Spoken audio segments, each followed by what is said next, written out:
ஒரு அமைதியான கிராமத்தில் ஒரு சோம்பேறி தச்சன் ராமு வாழ்ந்தான். திறமை இருந்தும் உழைக்க விரும்பாதவன், எளிதாக பணம் கிடைக்க வேண்டும் என்பதுதான் அவன் ஆசை. ஒரு நாள் அந்த கிராமத்துக்கு ஒரு முதிய முனிவர் வந்தார். ராமுவை பார்த்து சிரித்தார். "மகனே, ஏன் இப்படி சோம்பலாக இருக்கிறாய்?" என்று கேட்டார். ராமு உடனே, "எனக்கு எளிதாக பணம் வேண்டும்" என்றான்.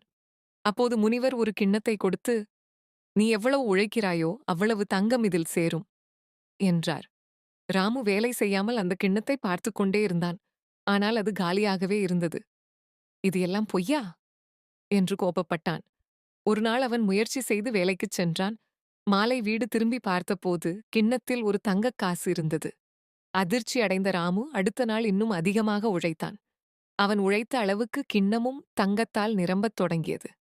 அப்போதுதான் அவன் உணர்ந்தான். மந்திரம் கிண்ணத்தில் இல்லை, என் உழைப்பில்தான் இருக்கிறது. அதன் பிறகு ராமு உழைப்பை நேசித்தான்.